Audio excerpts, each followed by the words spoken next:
Yeah, we should be all right.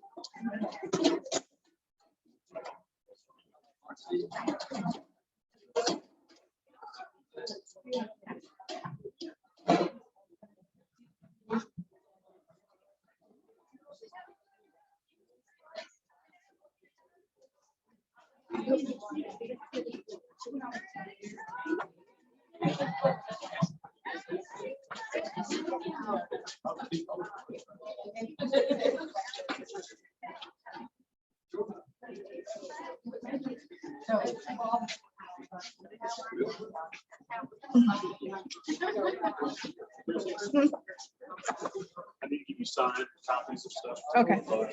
From last time. Don't let me get away with that. Okay. I hope y'all doing all right.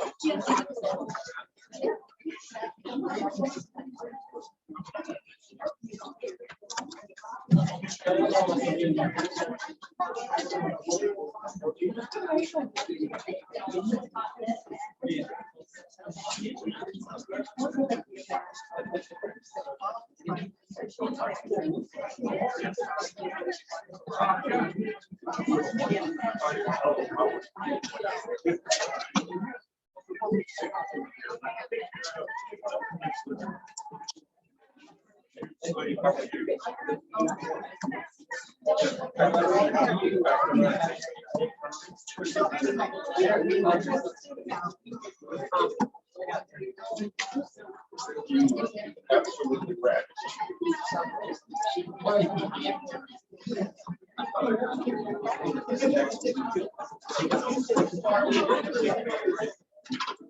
So like, you don't get about stress, and then you don't think about something.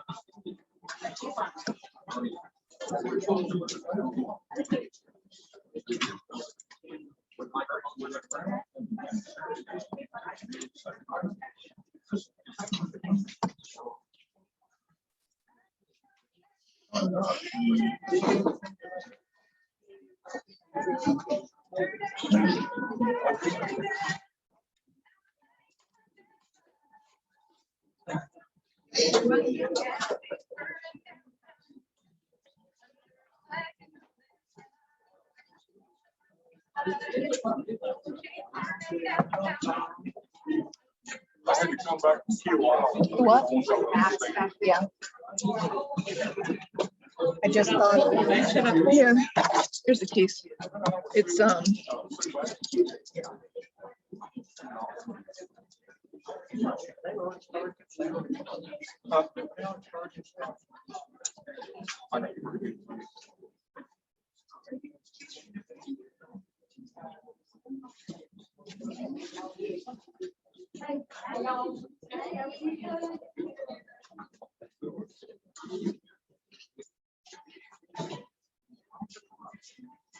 That one's good. That one doesn't.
Sean, are we going to give them each 5 minutes? Should I time them or just?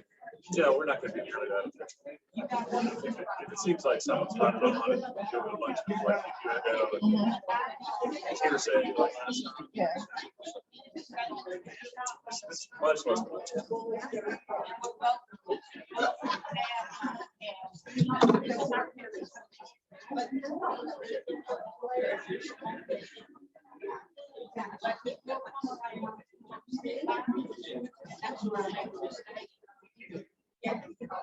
Gabe, want to cut the music?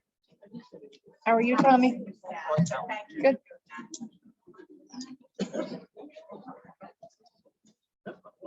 His girlfriend's a branch that did. Oh, mowing earlier than that. No, I got more.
Okay, can everybody hear me okay? Is it coming through the PA? Hard to tell. Thank you for coming out today. We decided to put together another Q&A session on the comprehensive plan after the public hearing we had last Monday. Figuring the community, from some of the feedback we received, needs an opportunity to dive into it more and hear more information from our planning commission about what's going into creating the draft comprehensive plan, what its potential impacts are, and what the vision for the community is going forward. So, with that said, I do want to give you a quick idea what the format's going to be. This isn't going to be nearly as formal as the public hearing. What we're going to do is a basic Q&A session after we have a presentation from Eric Grain with the Catawba Regional Council of Governments, who's been consulting with the town on the comprehensive plan.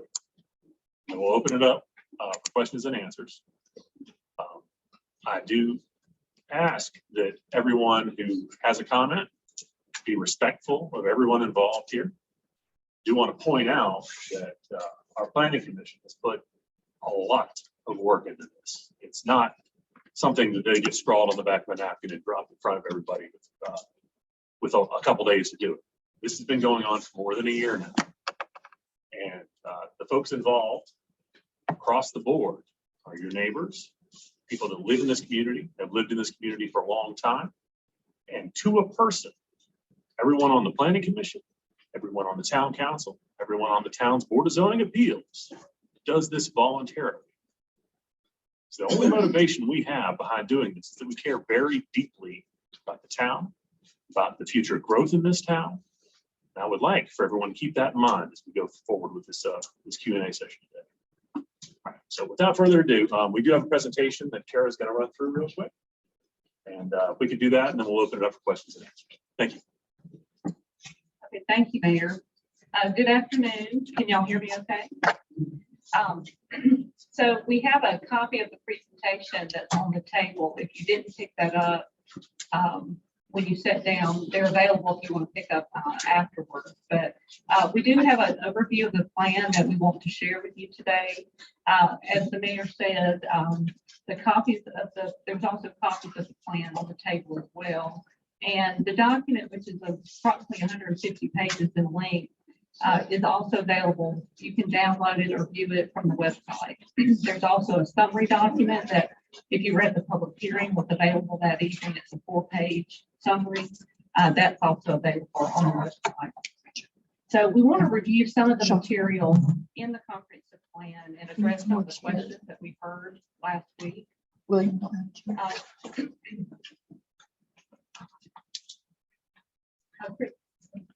just let me know when you're ready. You can advance it. So the first item we want to cover about is what is a comprehensive plan? And a comprehensive plan is the legal foundation for land development and zoning regulations. This document is required and mandated by the South Carolina Planning and Enabling Act of 1994. The plan is important. It's really important to understand that the plan is a blueprint. It's a guide for where you want to be in the future. It's not regulatory at all. And so it's really just a guide for the future actions for your community. And as the slide states, it's a roadmap for you to prepare.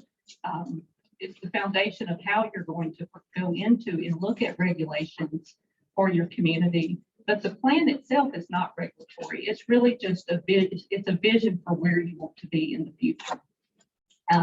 So the plan does not zone property. Some of the comments we heard last week indicated, reflected about the zoning of the property, and your zoning on your property does not change with the plan. The plan is, the plan itself is, like it says, is something that will change as the community grows. And it is required for you to review it every 5 years. And so, so the plan is something, it's a dynamic document that will change as the community changes.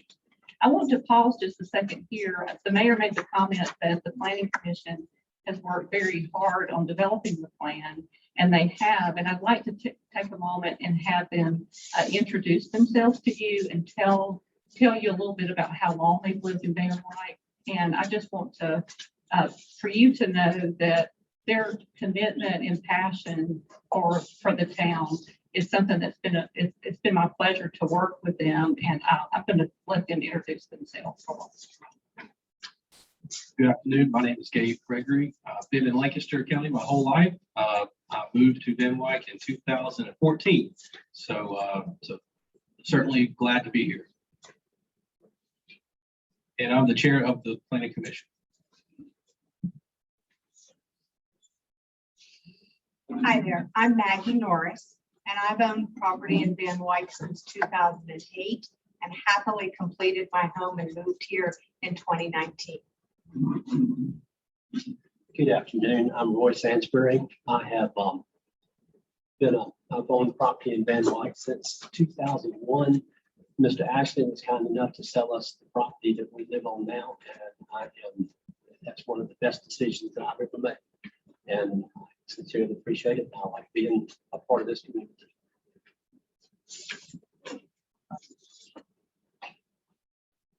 My name is Linda Peltier. We've been in Van Wyck. We built here in 2002. We moved in 2003. We purchased our property from the Starnes family, and we're mighty glad we did. I don't need a microphone. My name's Tommy Brown. And for some of you, you'll know me as Petty Brown's son. But I've been a lifelong member here, moved away for just a few years, but I built a house back in 2003 in the middle of my grandfather's property, which he bought in the 1930s on Fox's Pond Road. I'm third generation Van Wyck.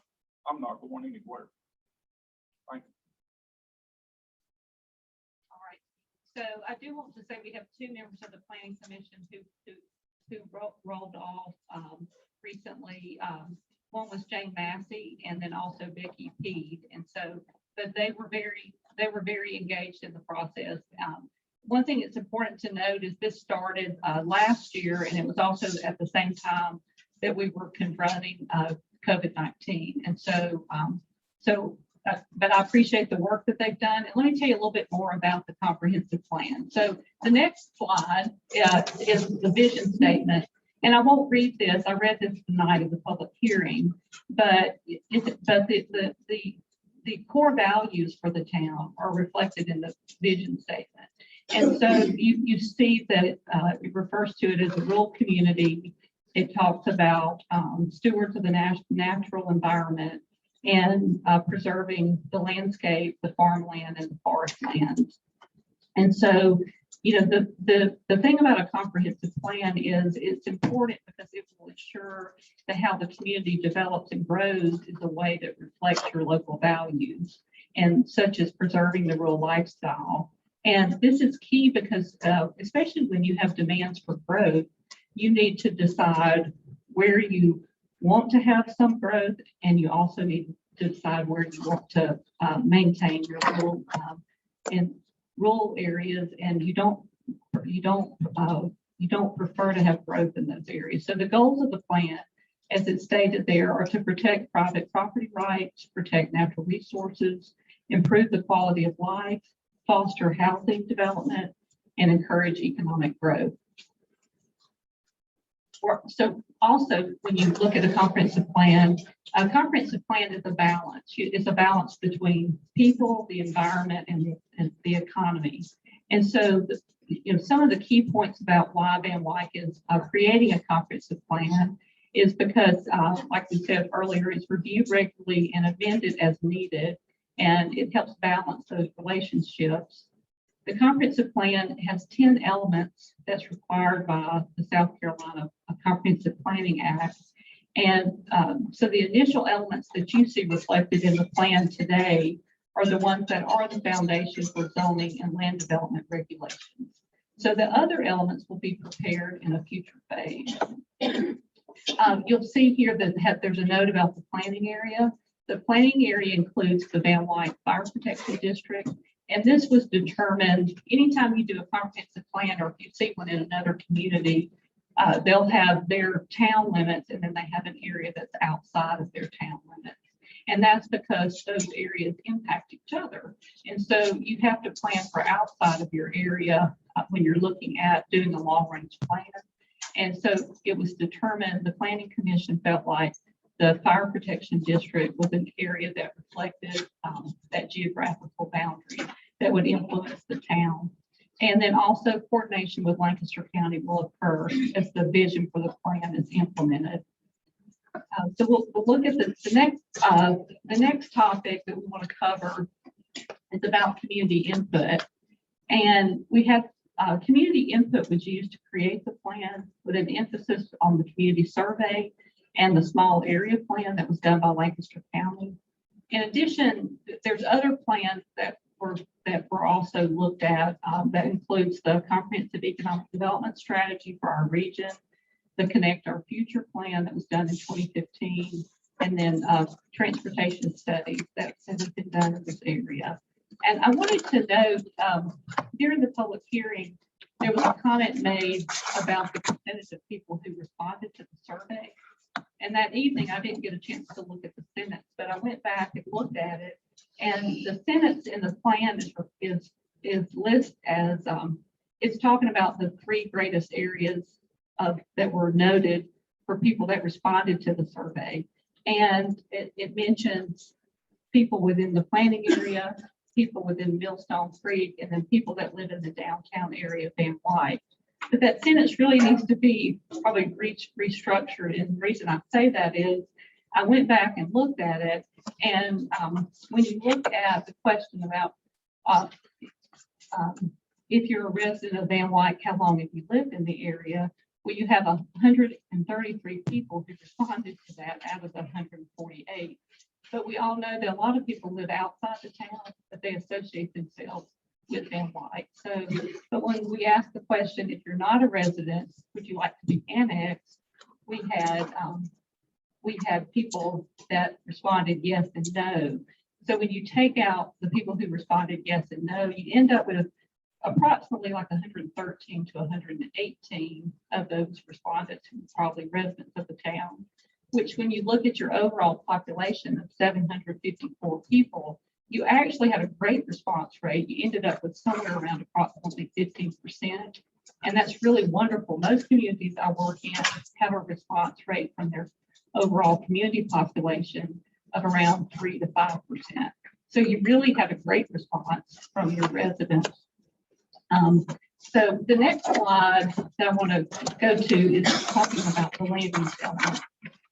The land use map for the town envisions much of the land use designated as rural conservation at 70%. And then there's also areas selected as farmland farmland preservation, 18%, protected open space, 1%, residential 2%, and residential historic 2%. So rural conservation is defined as large tracts of property with rural living in compact, small-scale rural residential and areas designated as conservation subdivisions with connected open space, intact forest land, and protected sensitive natural areas. And so all the land use definitions are included in Appendix C of the comp plan. But so the image you see on the slide is an excerpt from the plan, and you see it broken out by town limits and planning area. And so you can see that the percentages in the third column are the ones that I was stating a moment ago. So the other thing that's important about land use is to think about their other remaining land uses, and those include things such as institutional, mixed use, employment centers for public, commercial, and our business land uses. And those total of 6% of the future land use for the town. The mixed use centers are planned along Highway 521 and Highway 5 corridors. And then the town also anticipates reviving the former downtown beside the historic residential area as a special mixed use neighborhood center. And then as noted, proposed subdivision development, when you have people who want to come in and develop subdivisions, although the plan is, or the vision is that would go through a review process, which it does today, that would still occur. But the plan is to also look at how those developments contribute to the overall impact that they have on the community when they're developed. The future land use map is over here to the left of me, to the right of you on the table. And the light green is the rural conservation. And so when we say 70% within the town is rural conservation, that is that light green. And then the dark green that you see along the western portion of the town is farmland preservation. And the yellow you see more north of the town is residential. And then the areas that you see that are the dark blue are a regional mixed use center. So those are the ones that you see reflected along 521. The one in the middle one you see is the Rebound Road intersection, Rebound Road and 521. And then of course the southern one is there at Highway 5 and 521 across from the park. If you look to the west along Highway 5, you see 3 squares that are in a lighter blue. Those are mixed use rural. And the idea there is that you would have some areas where you could have businesses that support a rural community, a hardware store, maybe a garden center. You may have you could have a restaurant or something, but basically things along at those centers where you would have some, we call them rural mixed use because you're thinking of having uses that support a rural community. And then we also have the neighborhood center that we mentioned is on the map there at Old Hickory. And you see Old Hickory coming into Van Wyck Road there. And so that's just, and I'm happy to answer questions afterwards if y'all have any particular questions, but it's important to remember that the land use too is a general plan. It's general. And so, but that gives you an idea of what the proposed vision is for the development of the community. Natural resources is the next element. And for natural resources, the idea is to preserve, enhance, and expand your access to your natural resources. And that's what we heard from the community survey. And so one of those suggestions is to look at doing a Van Wyck trail, which we talked about at the public hearing, and how you could use some of your rural roadways to have greenways and then also have blueways where people can enjoy the 12 Mile Creek and Catawba River and have access to the waterways as well. It's anticipated that the trails will be planned and developed in phases through collaboration with property owners, new development, state agencies, nonprofits, foundations, grants and donations, and strategies are envisioned our potential partnership with Catawba Valley Land Trust for the dedication of lands during development, and collaboration with other trail partners such as the Carolina Fred Trail and the Lindsay Pettis Greenway. Other initiatives under natural resources are to encourage the utilization of Andrew Jackson State Park and to provide additional greenways along the Catawba River. So the wonderful thing about your natural resources is that's it's one of the core values of your community. Although it's a required element in the state plan, it's something that's important to the residents of Van Wyck.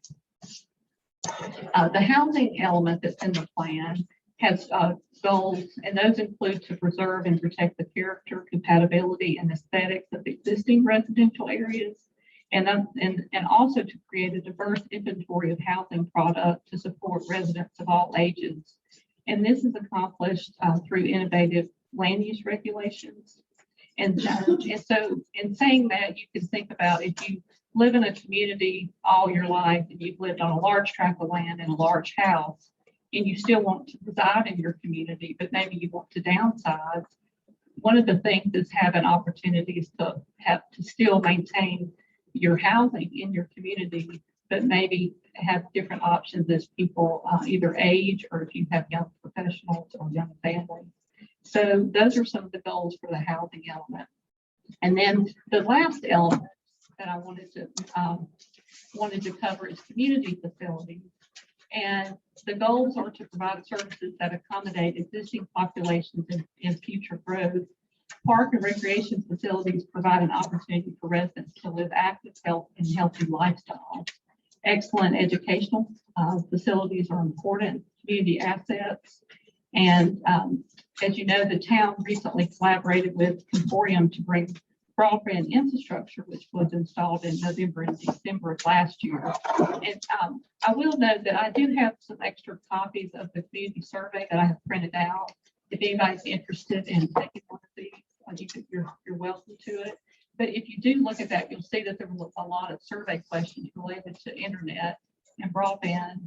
At the time that we did the survey, that was before that the grant and all was funded. So your feedback in the survey actually helped the town be able to work with Moratorium. The town was already working with Moratorium, and the Planning Commission was working with them to try to address that issue. And so it just all worked out that we were able to incorporate questions in the survey about that. So that's why you'll see the questions in there about that. The trail systems that we mentioned earlier would also be developed and are mentioned under community facilities. And you'll notice on both of the maps that the trail system and also potential future community facilities or proposed community facilities are noted. You'll notice there's a proposed river access too. So some of the things that you see listed are not there today, but there's something that needs to be there in the future if the town and the community work with partners to address those. The last slide I have says what happens after the comprehensive plan is approved.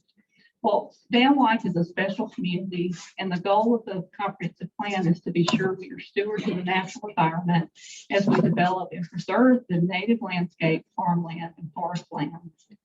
The Planning Commission has recommended the plan be adopted by Town Council, and then once it's approved, then work on the action items such as the land development ordinance will begin. And this is a process that includes public input and meetings prior to approval. And so if you're interested in volunteering to work on any of the action items outlined in the plan, we would like to get your name so that way Chrissy can take your name. And then as those items are worked on, then you could be a part of that process.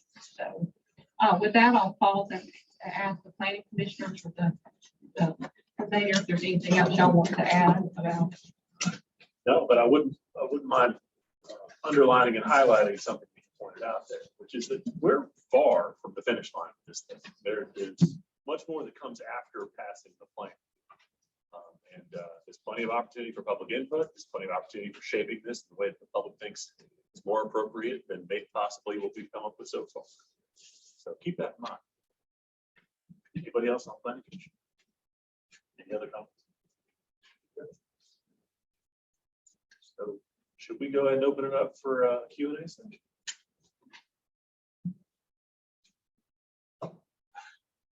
Mr. Yoder. No, first question I got from this panel meeting. How much input do these people here have in it? Seems like to me it's all come from the top of it. That's what it sounds like. Perhaps you missed it. Another problem I got with this planning commission here, the no problem. No problem at all. I look here, there's one person sitting up here that's got a substantial amount of land. Not any large landowner being has representation on this board. That should be no start. Well, let me back into that one if you don't mind. Do you have any more comments on that? Go ahead, I can say something, give it to you, man. Okay, all right. You can answer that part and we'll go to the other part. So when we founded the planning commission, believe it or not, I did approach folks who own a lot of land in this town. And we did get, I believe Roy Sansbury obviously has some land, and so does Tommy Broom. I don't need to know that. My point being, I did approach. You do need to know that. No. Okay. Okay. Listen, Yes. no, That is not substantial. well, I don't think that's the issue here. Yeah, that's not the I have, issue. I have, It is. well, my point is, y'all brought up Mr. Sansbury. Mr. Sansbury has never classified himself as a major landowner. We've got 27 acres, and that is probably more than some folks. It's not near as much as Tommy, but I don't believe that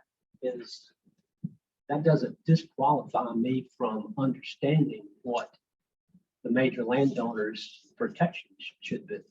That's So- not the point I'm trying to make. The Starnes family was approached to be on the planning commission and turned it down. The reason I did not the reason I rejected that offer is because Roy Stansberry, some of these other like stuff personal, but I'm not gonna sit up there and go through this. But you know the rest of the story. They have a right as large landowners to ask these questions. We appreciate the work y'all done, because we all in this room know what hard work is. We do, and that's why we're here. We're not attacking y'all, but you need to listen to these people. They're not telling you what you did was wrong. It just does not fit what we all feel like should fit the original face of this town. And the other problem I have is, sorry, you took a survey out here and I said, well, 50% of the people stated in this book came from Millstone Creek. What are they doing Oh, yeah. with our circle, with our town here? They're not even in the town. We shouldn't even be considering them. Well, Karen addressed that a moment Yeah, ago. Yeah, let me. I know you said it came from the overall Lancaster. No, let me, okay, so the way that sentence is worded, so, okay, so that 50% of the individuals who took the survey did not come from Millstone Creek. The way the sentence is worded, it says Millstone Creek, the downtown historic area, and within the planning area. So what I'm saying is that sentence is worded, the way that sentence is worded, it's talking about the three groups who have it's the wording of the sentence. The sentence is, it was not 50%. If you look at the printout of the survey, yes, sir. But if you look at that.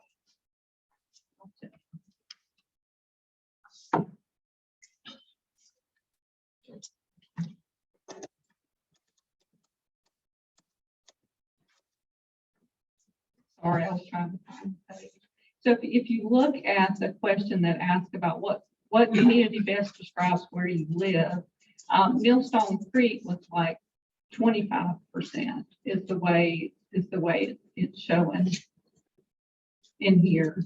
So I don't think that, but we can talk about, but they're a part of the planning area. They're within that planning area as well. So, Even though they're in planning it. but at what I'm, We're sitting here trying to figure out what town of Van Wyck needs to stay as we are. but what I was, We don't need them to come in with their 2, 6, 4 feet okay, until they're into the pack. That's what I'm trying to get with. Well, what I was stating earlier is that of the 148 people who responded to the survey, anywhere from approximately 115 were residents of the town. And so that's really, if you look at the question about how many years have you lived in the town of Van Wyck? So that's what I'm saying. That sentence is really just needs to be reworded because it's not reflective of it's not 50% of people who took the survey live in Stone Creek. I think 2/3 of this book needs to be reversed. Bobby, we're doing question and answer on this. Let's try to work our way through. Did y'all do a financial impact study on this? To see how it's gonna affect large landowners, small homeowners, did y'all do a study? Have a study done? Do any research? We didn't.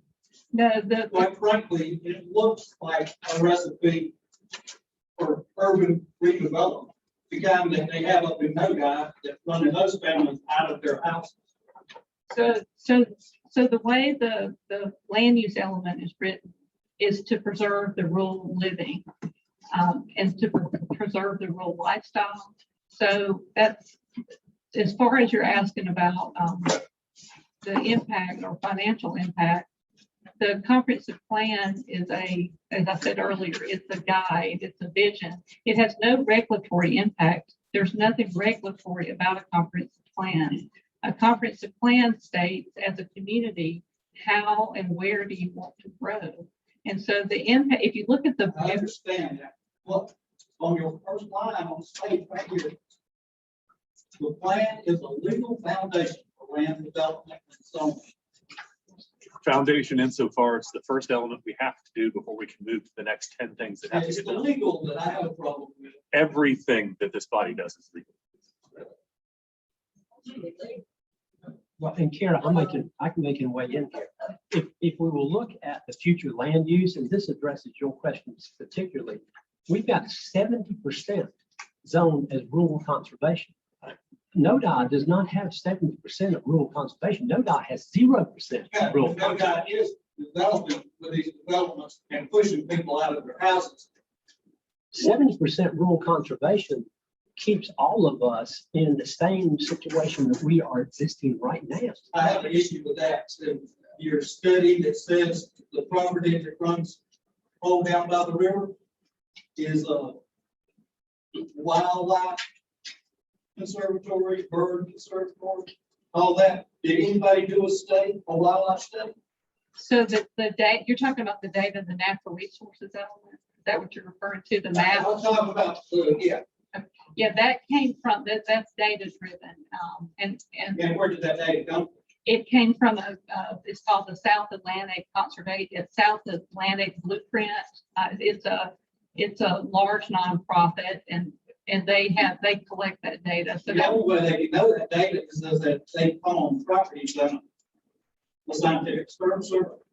So that's a good question. Other than that, it's just like yes for their opinion. Let's try to keep this Q&A and try to be respectful. Let's not keep cutting folks off. Disrespect. So what I was going to say is I'm happy to follow back up with you if I could get your name after the meeting and I could provide more information. My name now, that's all.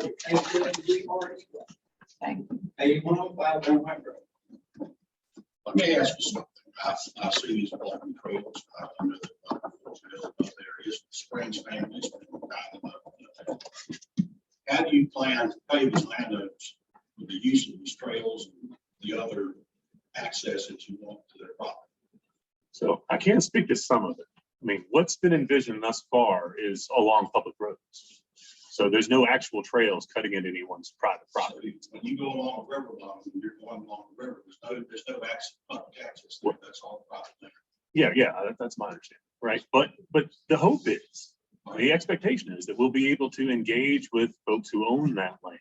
And if they don't agree, we continue. Is that correct? No, absolutely not. We don't We get, do we don't get. consensually if we can. So if you've got a 5-mile trail and you got 3 miles in the center that folks don't feel the same way that you do. Then they've just torpedoed that plan. Okay. Yeah. Now, let me ask you something else. I've talked to my friends and family about this. You folks are really dealing with security and finances of people who live here most of their life. What if I came into your meeting one evening and I said, gentlemen, I've looked at your plan, I understand why you want to do this, but how about do me a favor? How about allowing me to direct your 401k plans and manage your retirement plans so that we feel like this through our community. Now, this is exactly, it's the same thing, the exact same thing is that you're asking us to do. That's it, it is, don't worm around. It's the same thing. Your town council's elected, your planning commission is appointed. Does that make it any less invasive? And if you have another vision that you don't want to see happen, or another vision you do want to see happen, or you feel that the folks that have been elected here are somehow going to negatively impact you. People, I'm criticizing your motives. And another thing, a lot of us had no interest in signing up to be a town. Dickie Ball hounded me for weeks about signing this paperwork. And I said, Dickie, let me ask you something. Are we gonna, if we just become a town like a paper town, I don't have a problem with that because I don't want to be swallowed up by Indian land. And that's the reason most of us signed up to do this. But it's been taken many steps further. Pardon? Like, what is this? Do you see negatively? You know, I didn't envision you people duplicating what the county has already done and set up a zoning in this community. And then if I understand it, you're also going to have the ability to go around to the neighborhood. And if you see something that doesn't follow your standards, you can issue a summons and you can fine that person. Is that correct? The county has that authority. But they're not doing it. But I'm suspecting you people will. I suspect the county would do it if they were asked.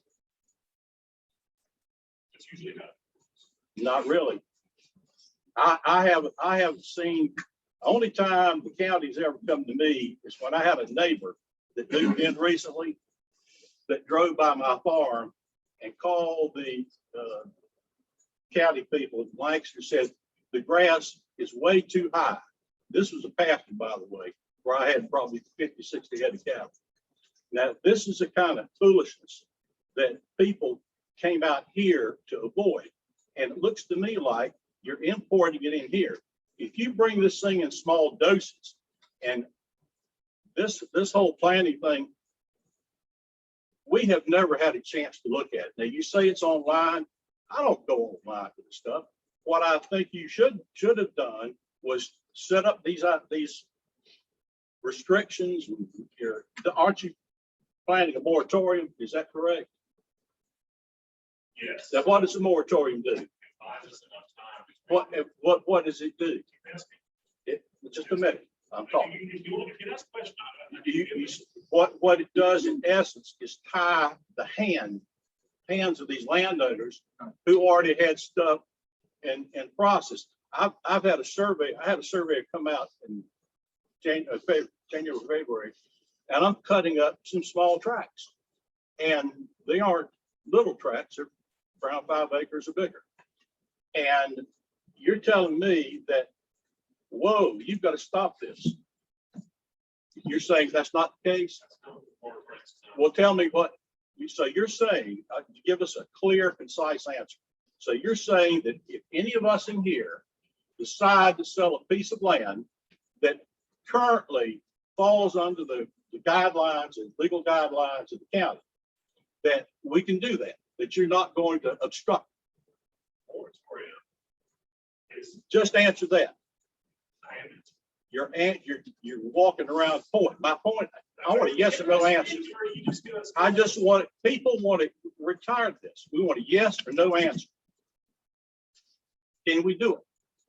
It depends. Nick. I don't want to hear depends. How are you going to develop? Are you going to do a major subdivision? Hell no. Minor subdivision? I'm going to sell who I want to. The moratorium affects major subdivision, So you're saying that, but not minor subdivision. okay, I'm not even doing a subdivision, but when I want to sell some land, I want to sell some land. And, You can do that as a matter of right. okay, that's the answer I was looking for. Why is it so difficult? Because it takes that. Because your question wasn't clear about that. If you're going to sit on a council, I don't know you, and I'm his daughter, you need to stop rolling your eyes at people. I've seen you roll your eyes like 3 times. I appreciate that this is frustrating, but as somebody who is probably as far to the left as they get and part of a newer generation, if I can't get on board with this, then there's a problem. Because I've looked at Baxter, I've looked at Riverwalk, I've lived around those areas. This is not the right path that you guys think it is. I've read the book that you guys base this off of, the textbook, the rural development textbook. Also, I'm concerned about gentrification here. No one was concerned about it in NODA, and no one was concerned about it in Baxter, Fort Mill area. And with the way that you guys have planned this out, you are going to be pricing people who cannot afford to live out of here. And that's a problem. You can answer what you're saying with the question to our plan. And one, I think it will be a little. one last thing though, putting things strictly online is both privileged and ableist when it comes to certain generations. So you guys need to be a little bit more considerate when it comes to dealing with the types of generations you're dealing with. So you can need to make this information available to everybody, or else you're cutting people out of the decision-making process. And I understand that it's easier to do things that way. It's more streamlined, but you are leaving out major landowners, and that is a huge problem. So, but most of the plan. With the legal lines that run through the buildings that we have, that you have, going into the process of trying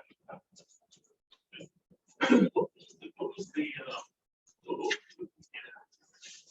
I think we have some goals that have been brought up here today. I think we need to kind of point out that much of this is aimed at trying to resolve those concerns. So. Anybody? I'll take that. Yeah, I'm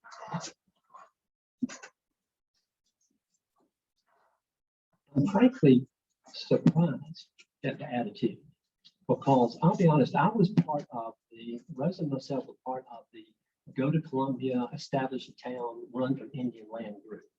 A lot of y'all were in that same group. Indian Land was pressing down on this community to impose their values, not the values of our community. Major development, dense development, that none of us and everybody that went to Columbia and all of the major landowners, they agreed at the time. They were very, but you guys were very vocal at the time that we do not want to be told what we're going to do with our land and have be imposed upon. Jerry, you brought it to us. No, because what I want you to do is we need this question and answer is to try to get some of the proper answers. What I heard you tell the council meeting was so much misinformation.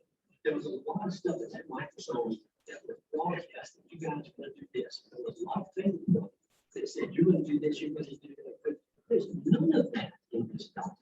This document, to answer Sean's question as to what motivated us to do this, was listening to Tim. And that survey had a part of it, but there was another part of this, listening to Tim when we formed this team. And this is full of non-urbanization guidelines. This is full of agricultural protection guidelines. This is if you have a farm and you want to farm, you can continue to farm, and you're not even you don't even have to do anything in this. There's none of this that protect, that stomps on farming and agricultural base. So that's what our goal was to keep our community as large tract. And when I say large tract, there's not a single sentence in here that says that there's a mandatory rezoning for any of our property. Our property now is zoned, basically, the majority in here is zoned 1 house per acre. And that's rural neighborhood in the county. The county has it as rural neighborhood. This does not change that. Our objective on this council, on this board, was to maintain that RN, or rural neighborhood, 1 per acre. We have sections that Kara pointed out in here that's going to be, it has to be a little more dense because the northern tier and it's already zoned that way. And we did not rezone, we did not change a single piece of zoning. So some that's already zoned more dense than we have kept dense. But the objective and the goal was listening to all of us, you, us, landowners, and keeping this community as it is. And we can ask you, we'd love to hear specific questions and then let us answer, because I don't think y'all know exactly what's in here. And that's not condescending, that's not a condescending statement. That is that this is so agricultural based and existing land use based that I was dumbfounded at the misinformation and the problems. But you are being mindset, that's the problem.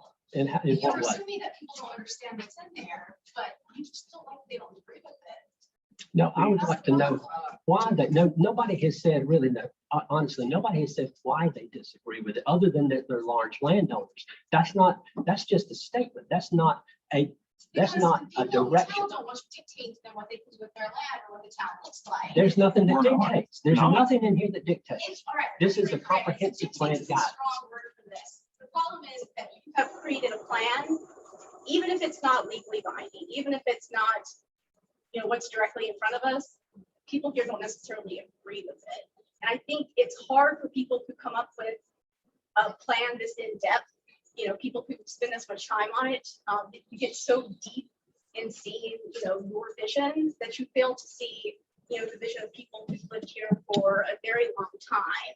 And just because they didn't put in, a certain amount of input at the beginning, it shouldn't frustrate you to have people coming at you now, because consider it a learning moment to go in and rework what you have developed. And also maybe diversify your panel a little bit more so that you have greater input from the community aside from the very white panel that I see in front of me. Your criticism is well taken. Next question. Let me address something, if you don't mind. You're saying this repeated statement. Yeah, Keith's the one who's actually. Okay, go ahead, Keith. Yeah, I got a few things I want to say. And I have about 3 questions later that when I get through. I want to go back and tell this group how this town came to be a town. In this very room, there were a group of people, some of y'all went there. And the subject came up one night. How can we stop Indian land from encroaching us? And everybody said, well, maybe we'll be a town. Then they said, no, we can't beat the population density to be a town. There's a guy there named Jack Will to see. He said, I think I can come up with a plan. He came back the next meeting. He said, I think we can do it. We formed a committee. I didn't want to be on the committee. I don't like to be on the committee. So I got volunteers. And I'm going to tell you, some of you people right here in this room was on that original committee. And every damn one of you got off because you couldn't stand Jack Will or me. And I don't care if you can't stand me. But we stayed on that committee. Like I said, we dealt with the Secretary of State. We put stuff together. And Roy, you talking about, you were one of the biggest critics. I got the paperwork where you criticized Jack Will. Yeah, you went to Columbia and took our finished product and committed it to.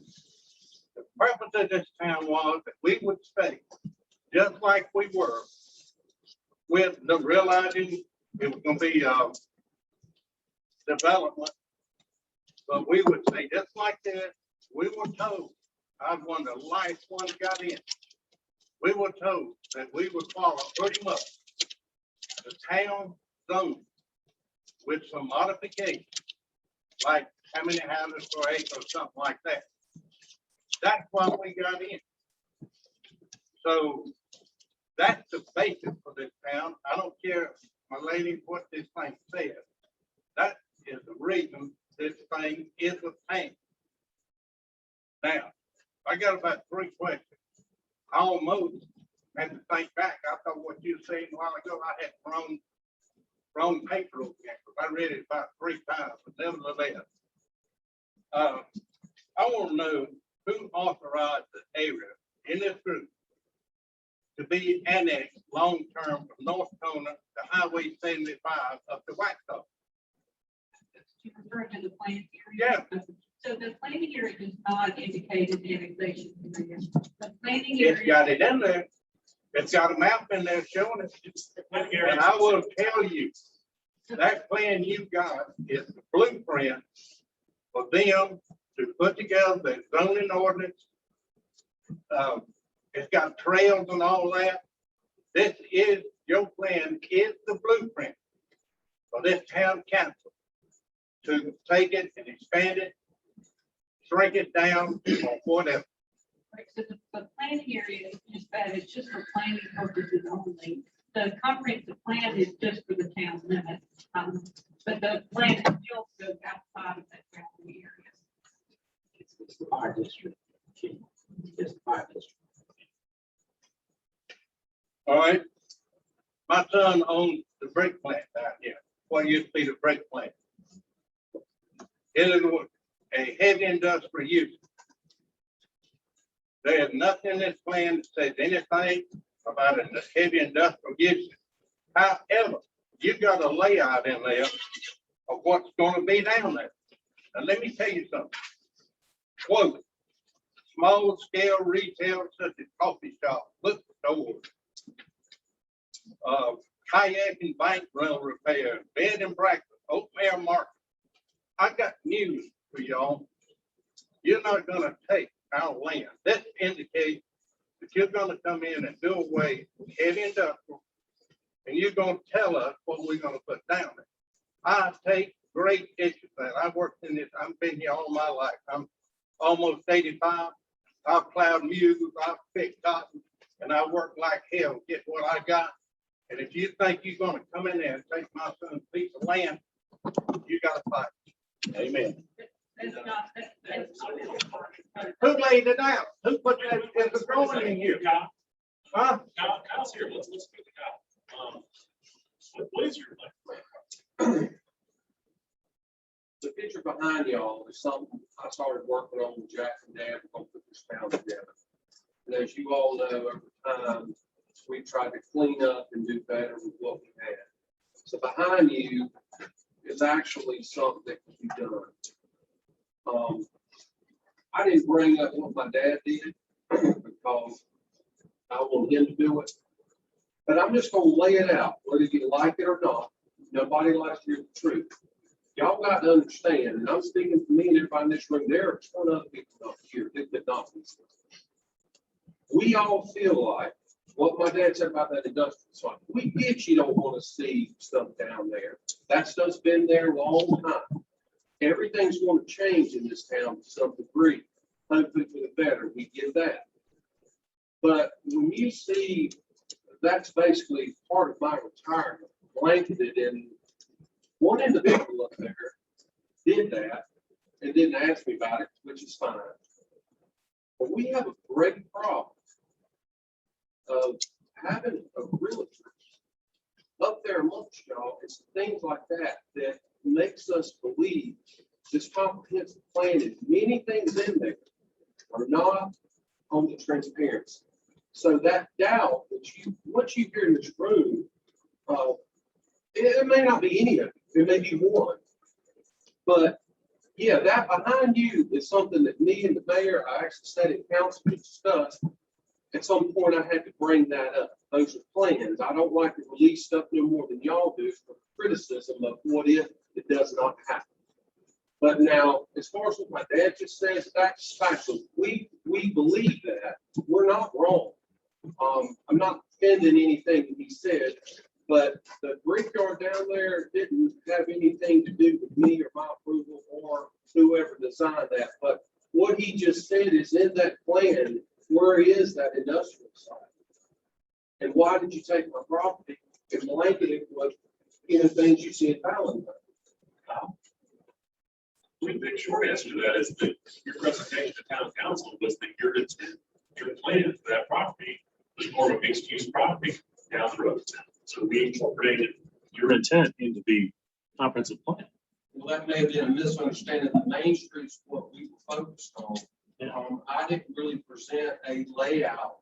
As you know, we spoke about it. There are some things down the road long term, but I guess maybe that's what miscommunication. If your intent is to keep that as a heavy industry site. Well, it's going to be that, that's what it is. But we were going on the information we had. My genuine belief was that you would tend to do something other than that heavy industry site. So it gets incorporated into the next 10-year plan. It doesn't take away anything. It's just a vision. Yes, ma'am. Any consideration given to this large parcel from the town? If someone no longer wants to be part of the town, if there was any misleading fact, it is not in their best interest, can they be released from bondage? That sure sounds like a loaded question. The difficulty with even beginning to attempt something like that is that it takes contiguity for people to be in the town, for their property to be within the town limits.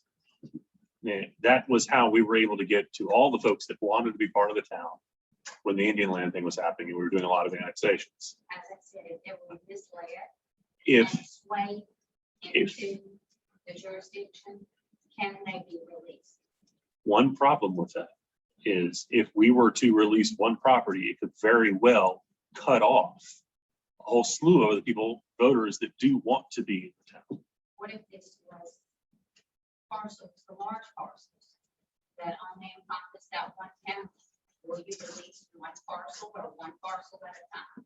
That's a question that would have to come before council. And then you don't even have the stress involved. You would have to petition town council and we'd have to weigh it and decide if that's something the town want to Can do. you do it in one meeting? Oh, no. If that, When you say you have to weigh it, what would it take to weigh it? What would you be asking? I would have to see the petition. We would have to see the petition and that's all I'm gonna say. Sorry. What would you want the petition to say? Can they petition themselves? We'd have to look at it. I can't give you an answer. Okay. Yes, ma'am. Hey, this is a technical question, Tom. Can the planning commission out table the vote? And I think if we get together with these people that are uncomfortable with the situation, they can take what they like, and they can adjust and make the plan that's needed. That's what we're doing. Well, I was hoping that was how things would go today. That was the idea behind the Q&A session, was get an idea of the specific things in the comp plan that folks had a critique of. Unfortunately, we're not hearing a whole lot of specific concerns. That's a question. Yes, ma'am. Based on the comprehensive plan, I think you're hearing a lot of people too, are really worried about, it almost makes the city feel like people feel like they're in an HOA. Okay, if my house burns down, do I have to build it back to a certain aspect of what the town expects it to be? Because what you're going to run into is people that don't have the money to build a $400,000 or $500,000 home. Yeah. This thing said it's gonna be compatible with the houses around you, out of certain materials.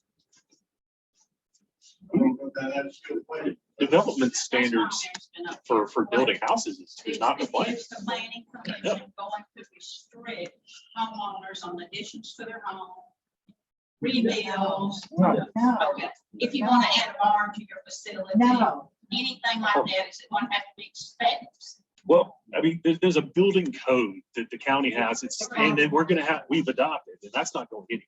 I'm talking about But- aesthetic. Yeah, aesthetically, I can't imagine that's even on the table at this point, nor would we consider. But And that's you- what I want to clarify, because I know a lot of people are having that feeling. The farming thing, though, I do want to kind of cut back to that because it was brought up by someone else earlier. Is everyone aware that the town, like a year and a half, maybe 2 years ago, passed a right to farm ordinance protecting our local large landowners that farm their land from nuisance suits? Yeah, that was one of the first things we did. It was a request by large landowners. We were like, yeah, that's a great idea. Let's do it. It preserves the character of the town. Communication has been an issue the entire time, and I realize you post this information, but you gotta do a better job. And Roy, you're my neighbor, you're a good old fellow. I'm gonna tell you, I think it's a conflict of interest to have a realtor serving on the planning commission. And let me ask you this, does your wife not serve on the planning commission in Lancaster? Let's try to keep this focus on the plan. This is about the plan. This is ethical, and you need to address it. Well, I agree with the ethics of it. I think it's, for me, it has been very ethical because I have done nothing on the planning commission that enhances my value. Well, that's probably true. I agree. But it just, the appearance. Kara actually has better information. So one, I wouldn't say better, but I'll just say I'll add to what Roy was saying is that also all of your planning commissioners are here to there's an ethical code of conduct. And so if a petition comes before them, that maybe if that's a family member or something that they have a personal financial interest, or maybe it's adjacent to their property, they have to recuse themselves and not take action. So there's also ethical codes of conduct too, just so you know, for all of your planning commissioners and elected officials. But is it not a conflict of interest? Okay, so in other communities I've worked in, I've had different professionals that serve on a variety of professionals that serve on a planning commission. And as long as that person recuses themselves from anything, like I just said earlier, it's not a conflict of interest. Yes, that is correct. But according to my counsel, on the state ethics committee right now, none of you are allowed to rule on your adjacent neighbor's property, period. So therefore, Mr. Sansbury would have to recuse himself because his neighbor is Mr. Ashley. His neighbor is Mr. Smith. That is a fact. What is Mr. Smith and Mr. Ashley? What did they want? Because it is a conflict of interest, sir. Look, if I was on this board, it would be of integrity. It would be of integrity for me to step away and not to rule on my neighbor's property. It is a conflict of interest. Mr. Ashley is exactly right. So this is, and again, this is a general plan for the entire community. This is not a regulatory document. It's a general plan. And the planning commission has made a recommendation to town council for them to adopt it. But Okay, if you just let. Yes, ma'am. And so it's a draft document. And so the reason we hold, the purpose of the public hearing is to get comment. And we did get comment, and we had some additional comment today. So what we would like to do is, before you leave today, if you have something specific to the plan that you would like to go back and reevaluate, this is the time we want you to do that. Okay, Mayor, I'll turn that to you. if I could just, I was going to say something earlier. Wait, Mr. Keith. Excuse me. Is it referenced to? Sir, I'm here about everything let's explain. There's a repeated statement in the room, and I want to clarify this. This is a starting point, correct, ma'am? This is a plan. We're trying to get something together. Let me show you how much clout this is carrying in Lancaster.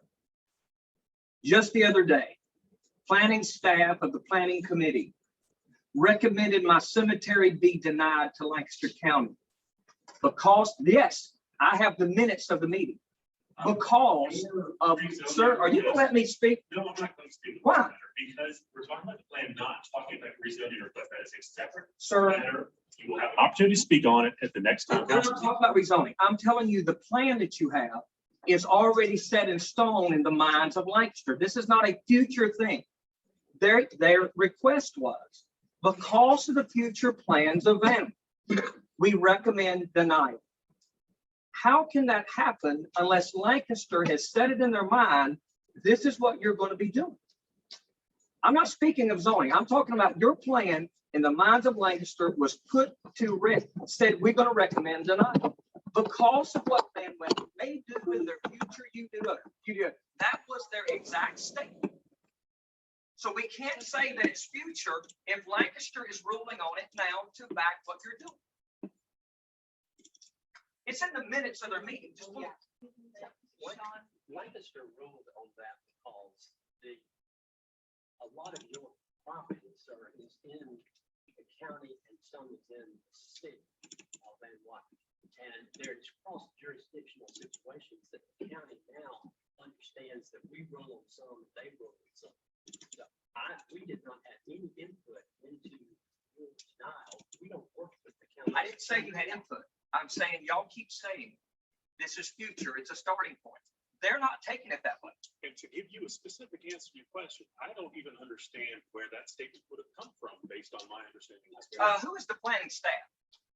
The lady that's on the planning staff who recommends to the planning commission, who recommends to the town, to the I county. can't speak for her, and frankly, I don't think we need to be. Well, when you tell these people, sir, that this is a future thing we're planning, them people down there, they're taking it as solid. I was in the meeting, sir. My staff is in the meeting. It's in the minutes. Now, we got it passed on the first reading with the town council. But what I'm saying is they're taking what you're saying as a solid fact. This is the future. This is the way Van Wyck is going. And that's how we're going to start ruling to help it. That's exactly what they said. John, I think one of the things that everybody needs to understand is what Lancaster has come to us to tell us about their role with Van Wyck in the future. Because I think it's one thing that you may not know.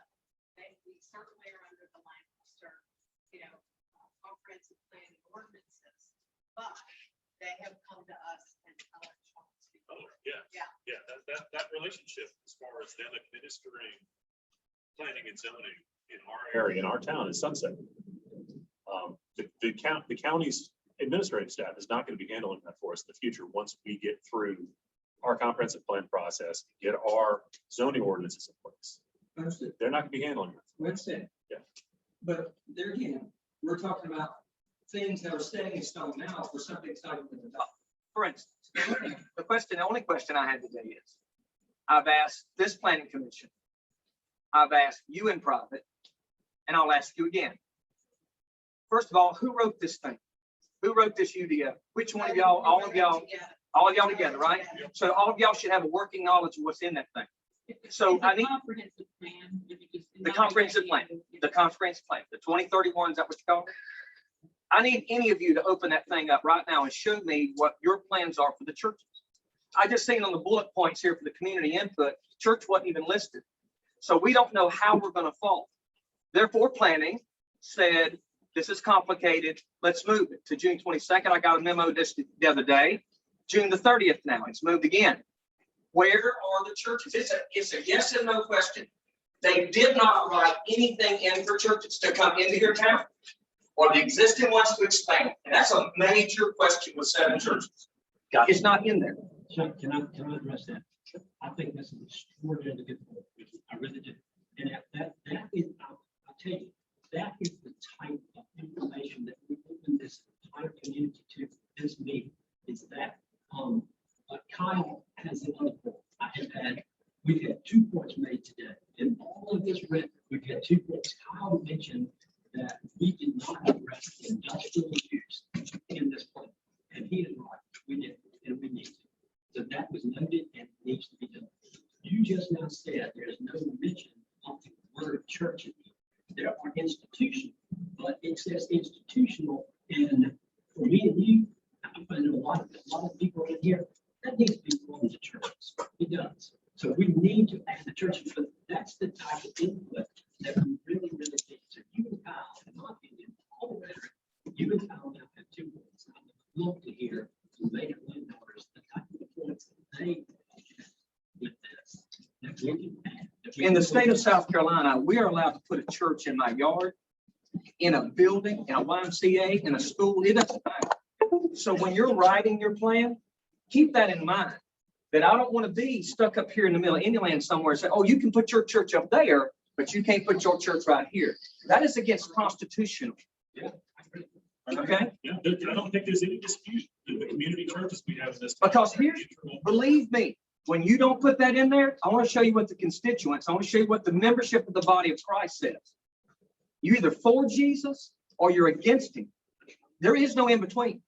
This is a yes or no. I was asked by planning, what is your plans? We are a church, whatever we want to do. If we want to build a sanctuary, if we want to build a gym, if we want to build an education center, if we want to build a school, if we want to build a preschool, we are a church. We don't build nuclear power plants. We don't build subdivisions. And we don't want to be questioned on it, constitutionally or otherwise. We have the right in this nation to follow the building standard, which I was a building contractor for 30 years before I was a pastor. We have to follow the United States Building Code to make sure everyone is safe. But outside of that, where a church can go and what we can do under our religious freedoms in this nation is why we have America, and we don't live in China. Then why was it not brought into play in there? Why was it not wrote? It's written as institutional because it's a broad category. We want it defined in writing. Mr. Broom, you mentioned me the other night. Sir, we need a sermon on patience. I'm gonna give you a sermon. It's called integrity. It's called transparency. And I've got multiple landowners and multiple people who cannot even be in this meeting today when we requested to be a 6 o'clock, 7 o'clock evening thing. They cannot be here. It's called integrity. Ladies and gentlemen, you lead by example. It's the only way to lead. And my relationship between me and Jesus is between me and Jesus. It doesn't matter. As a leader, I ain't said anything. I'm just saying, when you mention to me, patient, About the church expanding. Now, if you expand on your Bible. apparently not. It's not in the plan. I'm waiting for it in the writing. That's all I'm saying. But go ahead. Sean, I think there's another point that I'm hearing out here is communications. And while we have adopted the website, you know, we have social media from Facebook. I know some of the neighborhoods send out text messages about what's going on, but maybe we have to go back to the old fashioned newsletter. There you go. And There you go. And again, that's a good point. Old fashioned, but it works. So I will certainly take the commitment to do a newsletter, what's going on from the town and the planning commission and. You know, Yeah, I'd like to know what you guys want, phone calls. I'm perfectly good with calling. Well, calling helps, but the letter just say, here's what we're doing. In the mail to your house. Oh, yeah. Or post office box. We were trying to be very good stewards of the money that we had right now. It was free. It was free. I did it and I emailed it and I printed it myself. Well, again, And never got a response. well, we're sorry about that, but we're here now, and now we can go back to doing a newsletter, mailing it and emailing it based on people's preference. So Not we'll that you take won't be that. part of that. Yeah. Reach out to you. Just do it. Yeah. So I just wanted to note that in the core values for the town, under small town feel, we do emphasize places of worship. It is not called churches, so we call it places of worship. And so I just wanted to make sure that everybody in the room knew that we did capture that sentiment, because that's important for the residents of Bayview. It's not in there though, right? It is, yes, it is. And what page is that on? Because I need that. My attorney cannot find it. Sure, it's on page 19 and Houses of worship. it's called places of worship. And they are designated in what area or what zoning, or does it say? So this is not zoning, this is a plan, but it's listed as a core value for the community. Well, sure it is. But to say it's allowed or it's not allowed is what we're looking for. So this is not a regulatory document, this is a plan. It's on page 19. I understand that. So if planning, when I go back into my next meeting to go before town council to finish my cemetery, this shouldn't even be an issue. Correct? Because I was just in planning and they said, what I'm doing is complicated to have a cemetery. So if it's already there, because my question was, as Mr. Sansbury stated in the planning meeting, he said, sir, you can go ahead and have that cemetery according to Lancaster. Great. I said, that's fine. What about the future plans, we can't answer that. So you can't answer me that a church is in your plan. You follow me? So it's not in writing is what I'm saying. It's in the, I guess you would say, the mind of the vision. But to say that a church can come into your town, to say that a church is allowed to expand, none of that's in writing. None of that's in a plan. It wasn't even put in a bullet point, even say church. There's nothing written. Nothing prohibits it today. Today, because we're under Lancaster County. The question not about what Lancaster County is going to let us do. The question is, what are you going to let us do? We're not writing the UDO. This is the comprehensive plan. It does not have ordinances. We haven't started the ordinance. We've got to do this first. By state law, we've got to get this done. Understood. So when I go back into planning, this shouldn't be an issue to have the cemetery. We can't speak for Lancaster County. And I'm talking you. Lancaster County's already done their thing. We're talking about you. We'll talk about that here. So there can't be a yes or no answer. The next comprehensive plan meeting, planning committee meeting is where they're going to decide that question. You'll have an opportunity to comment on them. That's not the purpose of this meeting. This is Q&A for the residents of the town of Van Wyck to try to sort out what we want comprehensive plan to be. So it's a meeting for the residents, but not the churches. You have, for your rezoning, as I just mentioned, a meeting coming up with our planning commission where that question's going to be resolved, and you'll have an opportunity to comment to them at that point. But I'm asking that you let the residents speak as to what they want our comprehensive plan to be. Kyle is a business owner. I'm a pastor. They are landowners. There's 3 different interests in this room.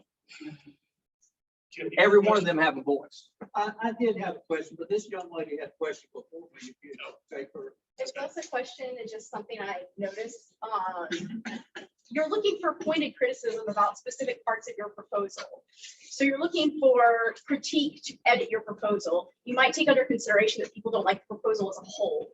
So when you're saying that the only valuable information that you want to hear, or that the only information that's valuable to you is things that are missing from the proposal, that are problematic in the proposal, you might consider that people just don't like the proposal as a whole, and it might need to be reworked entirely. So when you're specifically saying like, this person only had a good point, this person had a good point, but nobody else did, that's because that's within the confines of what you think is a perfect plan, and you want to cherry pick what needs to be fixed. When ultimately it might just be that this entire plan needs to be reworked wholly. So be careful how you're, how you're talking to people about that sort of thing, because it makes people less accepting of what you're putting out there. So. Thank you for that, Carl. Let me just say something. And, we don't want this to be a animosity situation. But I do want to say there are lots of long hours researching lots of documents with lots of input for 18 months while we were in COVID.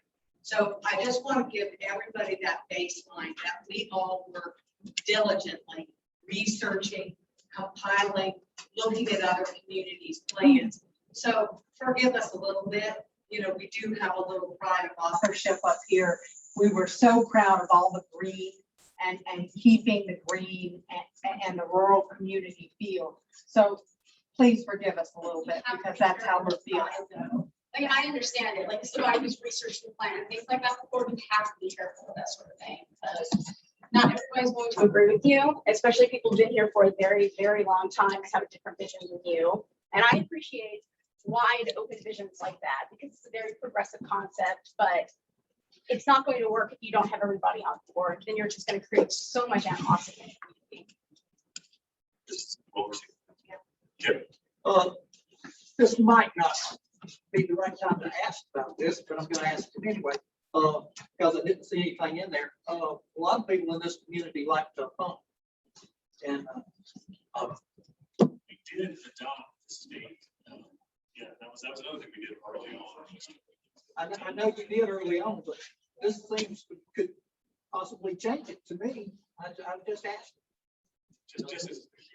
Nothing in there. I don't think there's any. I know, that's what I'm saying. There's nothing in here. There's nothing in here. Good, bad, We or already ugly. adopted the state's regulation. This doesn't change that.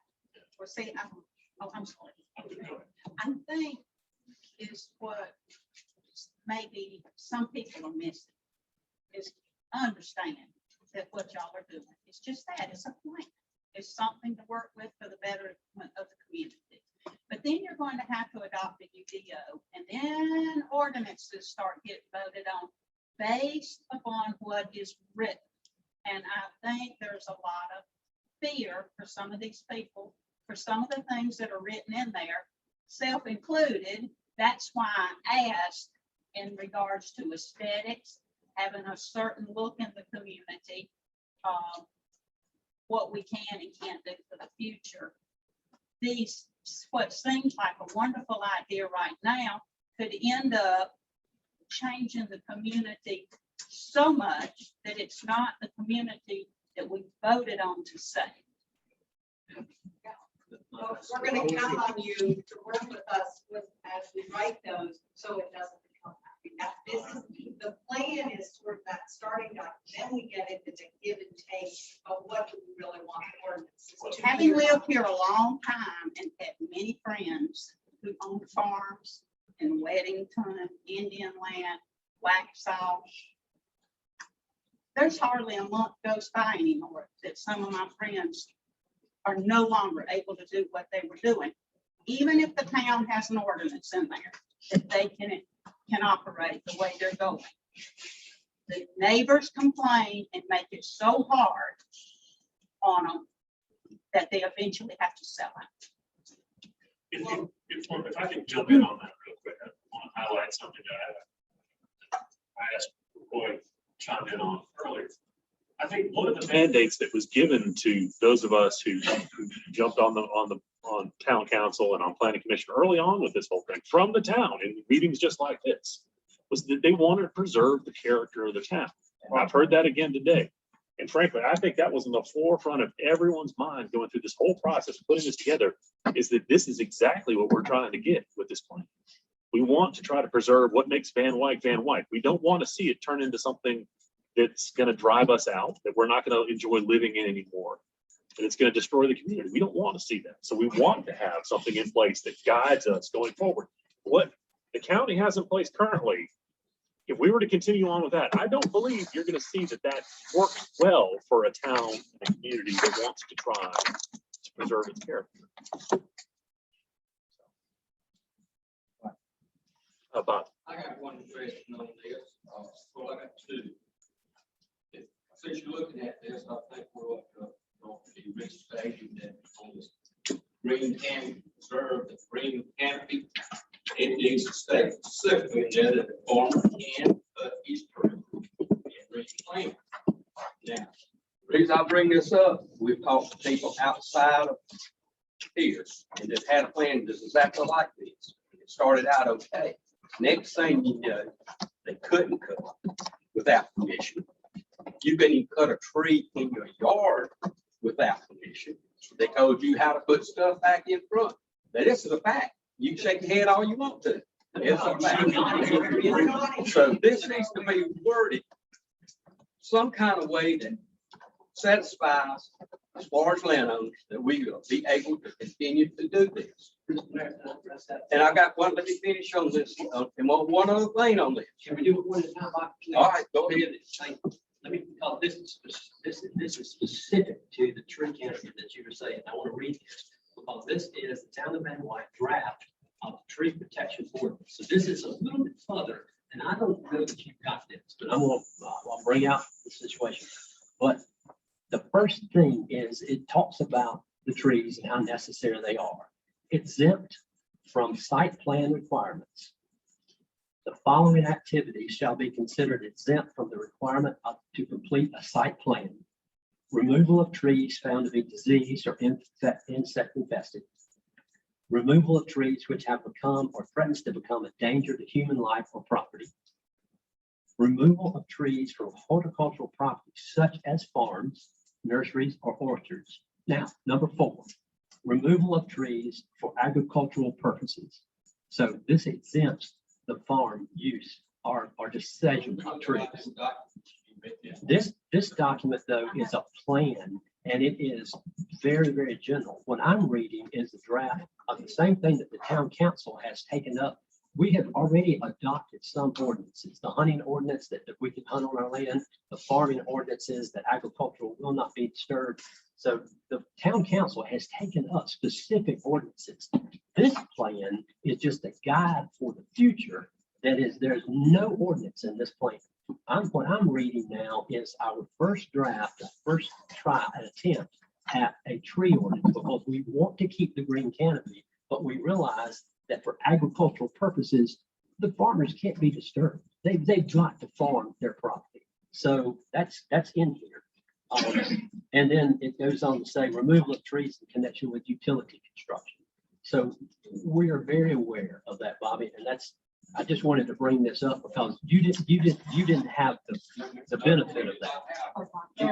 And we're not there. If we could let Karen chime in. Okay, so I just wanted to say, so when you think about the language that's in that plan, part of that the intent of that is, if y'all been in an area where you've had commercial development and you go into it and, oh, yesterday that was a wooded area and today everything's gone and it's all asphalt in the building. Okay. So the intent of that language in the plan is intended for those pockets where you do want to have growth, that it's done in a way that respects the environment and you maintain some of those mature trees. So that way it's a more beautiful place to shop and work if you work there, that type of thing. But see, from your perspective, when you read that, you thought of it as protecting trees. How does that impact me as someone who's farming? Okay, so I think what we need to do is just tweak that language in the plan so we make sure that we're talking about where we're protecting tree canopy. And, yeah, yes. Right. Yeah. Thank you. Let's simplify it down. If you had this stuff explained like that, broke it down before you rush through it. A lot of things. Well, but part I'll tell you this is a process, and this is the reason why we're sitting in this room today, is because while we looked at it and worked on it and thought we were writing it the way that would reflect what everyone wanted, that's the purpose why you're here today, because if there's sections of it or things that we may have missed or we need to change slightly, it's those nuances that we need to go back and look on and work on. And if I could add one more thing about housing. Please. There was a comment made earlier about housing affordability. One of the key things, and it's reflected in that 4-page summary about housing affordability. Not everybody can own a large lot. Not everybody has that ability to own a large lot and have a huge house on it. And a lot of times people need housing affordability requires some variety of lot types. And so I just wanted to know if you go in and look at some of those areas that we've talked about having like mixed use centers. The idea is not to be no-dos. The idea is to be bandwidth. And the idea is to have some places where maybe it's a good place to have a different type of dwelling unit. So, or maybe it's some place to have a cottage court. So when somebody wants to downsize and they still want to live in bandwidth, they have an attractive, beautiful place that they can live that's affordable. And so I didn't get to make that comment earlier. And that's one of the things you do want to make sure is that you preserve housing affordability.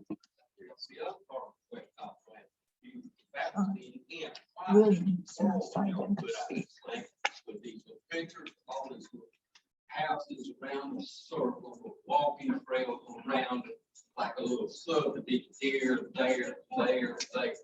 That really burned me up when you said that. You could do that and sit here, you talking about whole town of Van, then you can do it everywhere. So that's not the Well, that's the intent that this paper put out, and it shows you all these pictures in it. That's the way I think. That's my personal way I think. Okay, we can go back and revisit that too. That's not the intent. The intent is to show different choices and types of housing in addition to large lots. But the intent is to show some examples based on the survey that people said that they would like to see. So the intent is for it not to be all over. Because if you do that all over, you lose your rural lifestyle. And see, that's the very thing you want to preserve. It's kind of four different places in this land where you put these little things at. I thought we were going to. So what we did when we started, what came into this town, everything was gonna stay as it was. Of course, we're gonna have to tweak stuff. But this is so far from what Van Wyck finally came to a tank. It's just so far away from what the idea was when we started this thing. I mean, it's just, it's out there. Patty's better handed up. This might be a stupid question, but right now, the green over there is going to stay the green, the dark green. But when my children, when my child, when the land is no longer, I'm no longer here, my sister and brothers are no longer here. My child will probably want money over the land. I feel sure that these other children will probably want money over the land because they're not going to come to that much to live. Is there a problem? It's under farmland preservation. Do we go through zoning to change that, or does it have to stay farmland? Or go through something? I just wanted to be sure, because like I said, you know, they're not gonna want the land. I'm gonna say one thing else, and I'm shut with it. Whenever you get to. Let Bob speak. No, let Bob speak. I don't know what- No, you go ahead. If you're sitting here thinking that this little town of Van Wyck is not gonna change in the next 10 years, you're crazy. You have got to have a plan in order. It's got to be set. Right up through Indian land, we all voted and cooperated so we wouldn't become like Indian land. But yesterday I got to Fort Mill and been up that way in a while. So I turned on Baby Bridge Road, and once I went over that creek, housing development, housing development, housing development, housing development. Massey is so big, I couldn't tell you how many houses. 2 more coming. Is that what you want? I mean, we've got to have some kind of restriction. Yeah, it's going to bother your land in some way. But what do you want? And this thing about all this land, how are we gonna keep it? Don't think for 1 minute that your children aren't gonna sell it, because when it becomes theirs or their children's, it's gone, forget it. They have no interest in Van Wyck. Right now, they don't live here, they work other places, they probably have no plans to come back. As a I child, love I to like- go, Well, you might be accurate, though. upset. I love to go by Richard Ashby's pasture, love that little black cat in there as if he were my own. You can name it. I love it. I love to go over the Catawba River Bridge, and shouldn't even say this, I haven't said, I think there's an eagle yesterday's conference. Man, and here's my, I love it. And I'd love for this place to stay like that, and I'd like to do whatever we can to protect it. But y'all, we gotta have a plan. And we gotta set it in place now, not 10 years from now. 10 years from now, it's gonna be too late. But I got one last question. What bothers me, and nobody said anything about it. If I were an African American living up on that hill up there and I knew what was in this land, I would be damn horrified. If I was down there in Monterey and had not ran, if I hadn't read this plan, I wouldn't know what to do. My point is, we all sitting around here, we don't have any input from those people. How do we know what they think? But I tell you one thing, you keep developing like this, somebody will go up there and they're like, one of these guys, let me use $50 for your house. Oh no, I don't want to sell it. They go to the neighbor. Eventually one will sell it for $80,000. Then they'll come back, the next one sells his. Then it'll be bulldozed down because the guy sitting up down the corner had experienced that around, around Pine. So I'm just saying, I think while we're the big landowner, we need some input for these other areas. And I would like very much, well, I don't know how we'll do it. We'll get some input from them if this thing delayed. Mr. Stars, I'll address that for you. Tommy, you can help me address that. But whenever we were going through this plan and we were looking at who are we going to put the survey in front of and how are we going to get it out to them, Tommy drove and put mailers or flyers in every one of the mailboxes 47. in Bond Rec. So please do not And tell then us like that we asked were me for a sheet of paper also, because I did it on my printer, to make sure everybody would know. correct. So we addressed that. We wanted to hear their voice, and we wanted to give them an opportunity to participate. We also worked with other members of the church community to reach out to them and to get their input as well. Unfortunately, we did not get a high rate of input, but it was not because we did not try. Thank you. Lonnie, you did a really good job.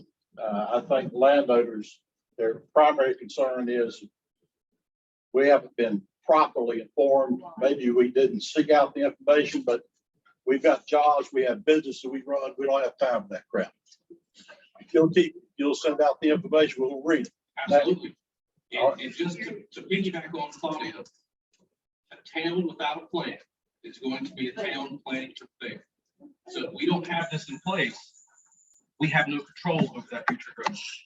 That's what we're trying. Also, those of us that are finally reaching into this ride and we want to get off, we want to be able to sell our property and sell it for a good price. Now, I'm not talking about high density housing, but when I do sell it, maybe it's 5-acre tract, 8-acre tracts, don't mess with me. And this plan is going to increase the value of your property because of what's in it. It's going to do nothing but help the attractiveness of someone wanting to come to live here. And if you want to avoid gentrification issues in this town, which is what is coming because it is inevitable, no matter how you plan out whatever range of housing incomes, you need to liaise with the Black community. You need to get involved with the church and you need to make sure that they're on this council because it cannot be all white people. So you need to try hard to get them on there. The town council, And we do try to keep, everybody informed, but it is hard sometimes reaching our own people, but it's not because we hadn't tried. We've been on this council since 2017. Good. And the reason why we ran is because that church wanted to have representation in the town. Good. And they've done a good job.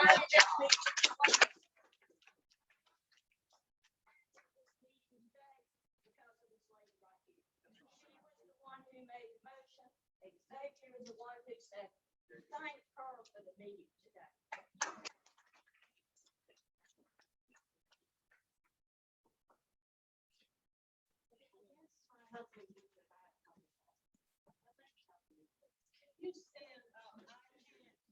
There's a microphone in there. I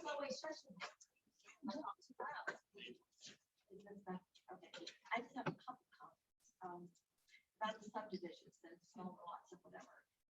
Van Wyck is this tiny little area. My opinion on that, if you want to have high density, they can go outside of there. Because it's up down 521. It's everywhere.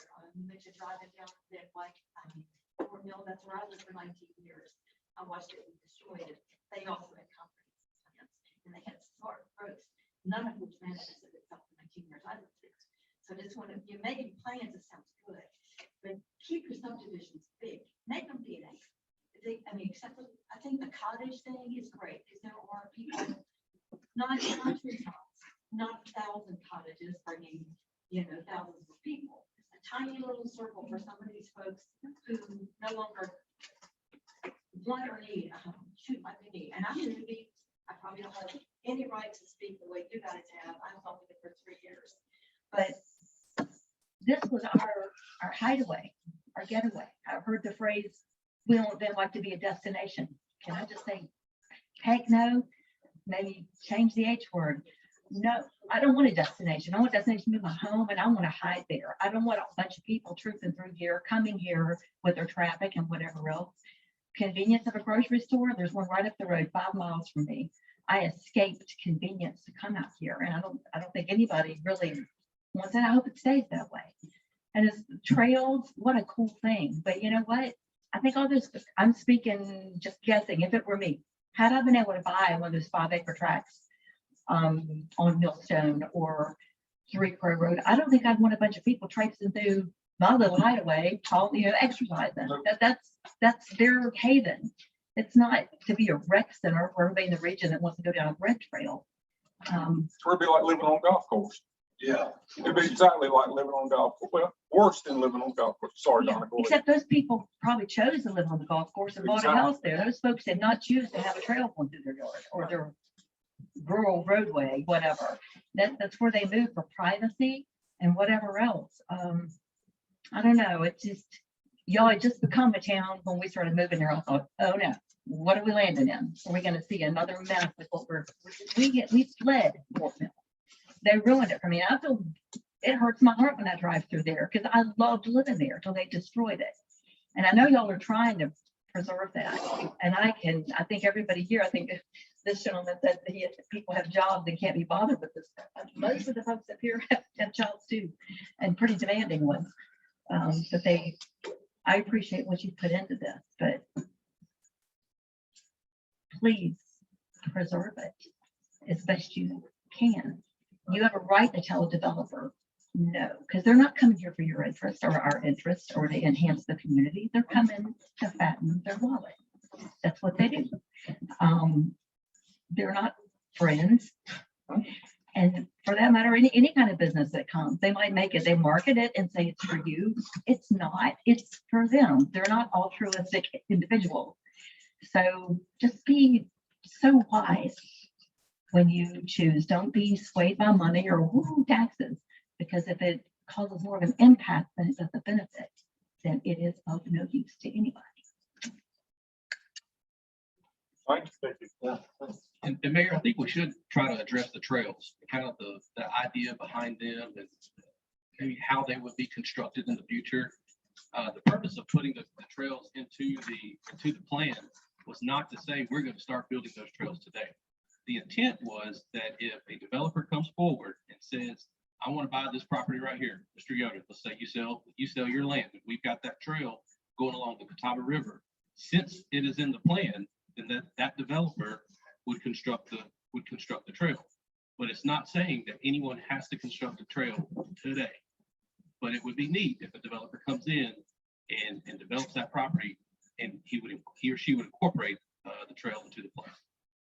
And Gabe, I think the other point about that is when we signal that we value the tree, the natural, that is going to attract a certain type of developer to this area. And it starts to exclude the ones that want to come in and clear cut, et cetera. So there is a little method to us putting the word out that we want to preserve the natural resources, just to give you a little sight lesson today. Yeah, and Donna, you mentioned the comprehensive plan that, you came out here and all of a sudden now we have to have a comprehensive plan, but as a town, we do have to have a comprehensive plan because that is mandated by the state. So what we've tried to do with ours is to make it as green as possible, to make it as large tract as possible and not rezone. What I meant was when it just became a town, it was like, oh no, Yeah. that's what I meant, not the part of the But- Yeah, but there's a lot of folks, and I have to include myself, is that to have to do all of this now, I was not looking forward to doing this. I mean, my gosh, that's a lot of work. And I would prefer not to do it. The state says we've got to do it. We got to do this before we do our own UDO. And if we don't do our own UDO, the Unified Development Ordinance, we're running under Lancaster. So everything that I've heard as far as complaints from everybody, especially yours, Donna, that's available to our land right now.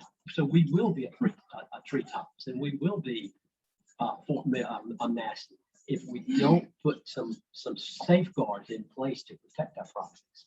Will you protect against clear cutting? That's what I read from Mr. Yoder. That's what I get mad at is Mr. Yoder. Mr. Yoder can clear cut his farm, but a subdivision cannot do that. They've got to protect the tree. They have to do a site plan is our vision, that they'd have to come in and tell us, survey what trees are there, the maturity of the trees, and show us how that would be incorporated into the subdivision. And this applies just to subdivision. Correct. Correct. Not to your farm. Not to your And farm. Dick, to speak specifically to you, the development that I heard today from you is like what I do. I do large tract stuff. I do minor subdivisions. I've never touched a major. I've never do a major subdivision. And you and I are kind of exempt from it. We don't. You are you're fine under all of this doing what I heard you say to do today. You've got free reign. So, and it depends. I mean, from what I heard today, you don't have free reign if it changes. But from what I heard with the large tracks that you're trying to do, then this is what this is written about. This is exactly what we wanted to try to get people to do. One of the questions I've got two really. One, when you look at this, about the trade count, these make it working. Correct. Right. It's got to be, you can't be that fast. That's too vague of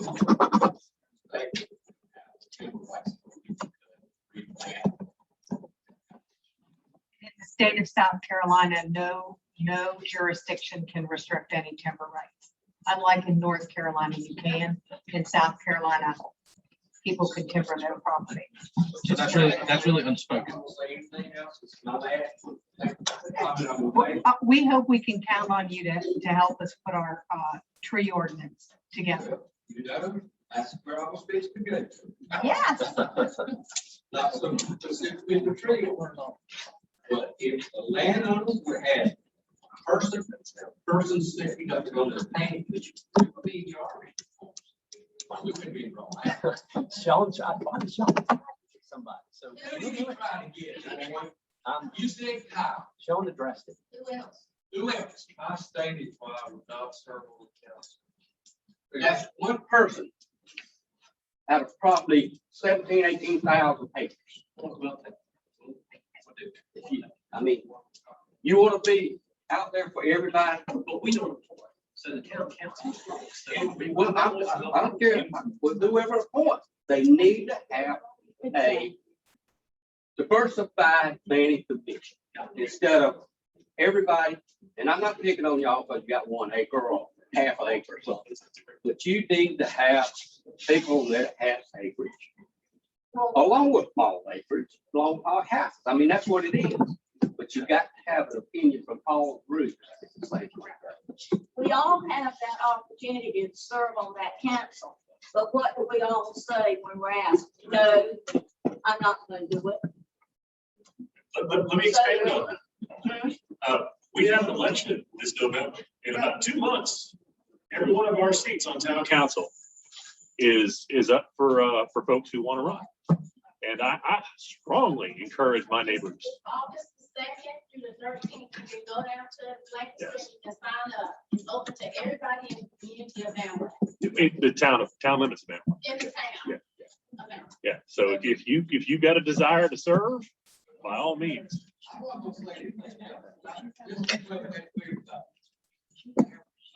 Sit down and thought about stacking her. Oh, we do. Let's start with the planning commission on that. There is a staggered term for those appointments. They roll off, I think, 1 a year. I'm ready to go now. In a new one. Yeah. I've done 3 years of this. I've had enough. So I would suggest if you have a suggestion for someone willing to serve on our planning commission, you reach out to your town council members so we can get that on our agenda. In fact, Jonathan's point. Elected one time, you have. Oh, town council. Yeah, town council we're setting up the stagger at this next election. So 2 of the seats are going to be for 2 years and the other 3 are going to be for 4. And then when those 2 run, that way you'll have 2 and 3, 2 and 3. That was my question. I want to know how we're going to do this in the future. Well, when I went down there to find out the dates, I was told that had to be put on the ballot, and that the town would have to vote on that. And we would have staggered terms. When were you down there? I talked to Mary Ann like 2 days ago. Thursday. Thursday. I talked to Mary Ann on Monday. And she didn't bring that up. Our council advised me that we were good with doing an ordinance for that. We didn't need to have a separate ballot question. They said that it had to be on the ballot. Okay, I think that did have to be on the ballot when we were formed, but I'll double check. I think we had one more question here. William. Oh, did we miss a question back there? I'm sorry. No, right here in the front. The front? I was going to ask about staggered terms. Yes. If it's going to be there. Oh, the staggered. One point Donna made that I'd like to just mention to everybody is what happened to Fort Mill. And I'm an Indian Land graduate, been involved over Fort Mill. What happened to Fort Mill is the local interest and longtime residents quit. And the new crowd took over. Yeah. And they did exactly what they wanted to, okay? I'm not up here to take a beat from any of you. I'm up here because I love this place. And on that bus, I heard that we wanted this town to remain the same. But how does it remain the same? I understand Oakdale Farms where it's at. I understand Fox's Pond Road. I understand that. You got developers coming in, finesse for property. They'll never sell that. Well, guess what? It's coming. All the property behind White Oak AME Zion Church all the way out to Highway 5. There's a developer going to put a subdivision in. Who's going to stop? Who's going to write the check to stop it? Nobody. But isn't it nice to know that you got somebody that at least is going to ask the question about density? What are you going to do with it? What's it going to look like? The Sims property. Shouldn't somebody at least ask about the density? We promised these people we were going to keep this one house per acre thing. These developers is pinging us.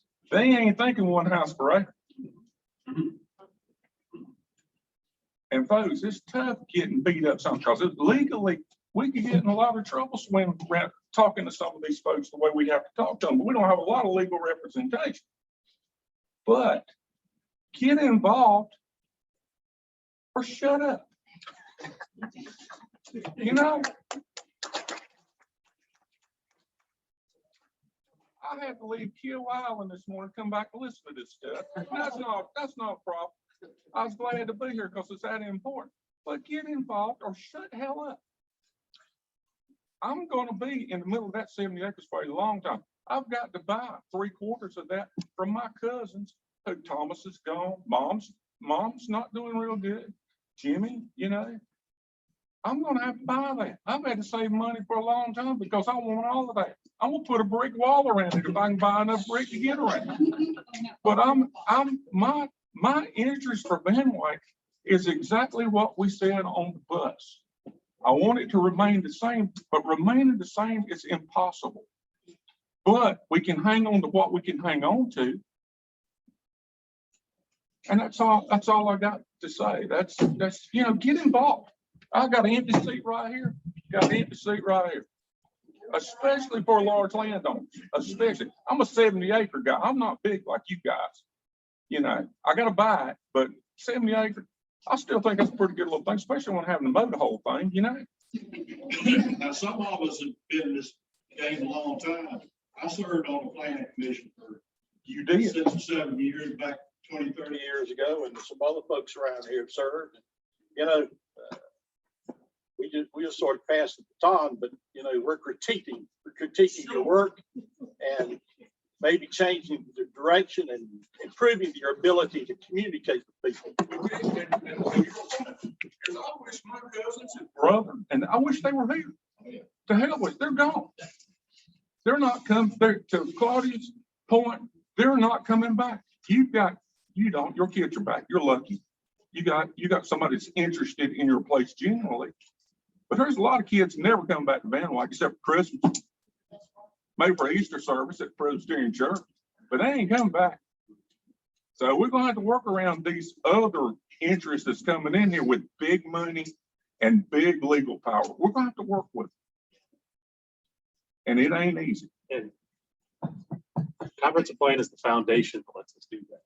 That's why I'm here. It ain't perfect, but it's better than what we had.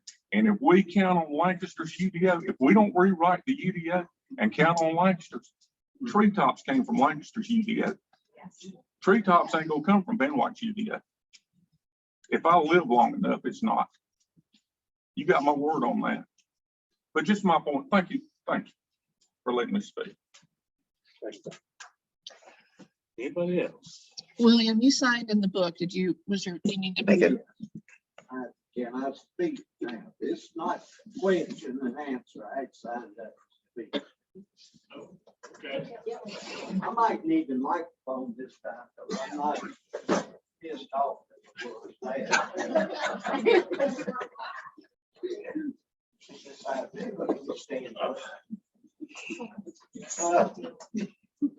Four things I wanted to know.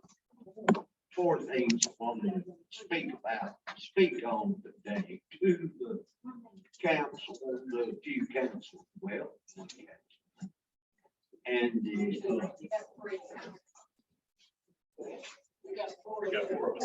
oh, okay, I'm sorry, Sam. I'm sorry. All right. But the four things I wanted to speak on today was yesterday I had a very nice meeting and it cleared up a lot of questions that I had.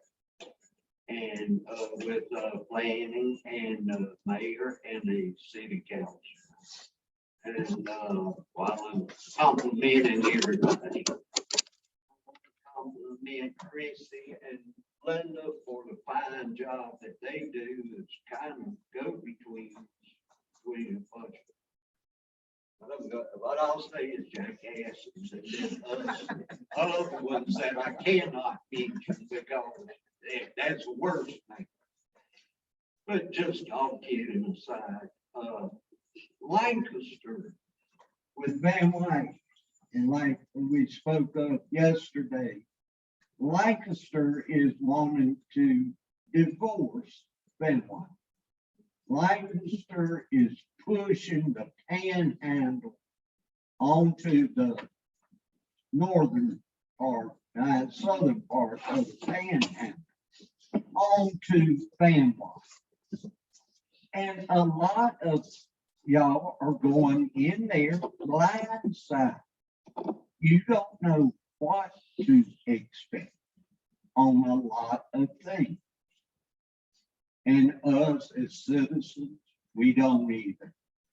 And I just got a book on comprehensive plan yesterday. And some of it too, a lot of the large landowners is still a little bit of BS. But a lot of it does make sense. We have got to be careful of the growth in the panhandle. But I mean, us keeping Van Wyck intact is what's between Highway 5 and Charlotte Highway. Because the traffic, you can't get out there, man. And this 1,700 house development of Lennar's down here, what is the traffic gonna look like? We can't stop the growth. We can help control this little area. Now, I am on the outskirts and my plans are to sell it because what I call my grandsons, which are Gail's grandsons, but I consider them mine. They don't want that far. I'm trying to see and be a good steward of it, of someone to take care of, to develop the way the county wants. One parcel is county, one parcel is in the town. But if they have it after I'm dead and gone, God knows it, they'll give it away. And I'm a Sims. I want and part Sims and part Crenshaw. I'd be damned if I'm going to give it away. But yes, Lancaster would love to see Indian land incorporated, just like us. My main concern to incorporate was to block Indian land.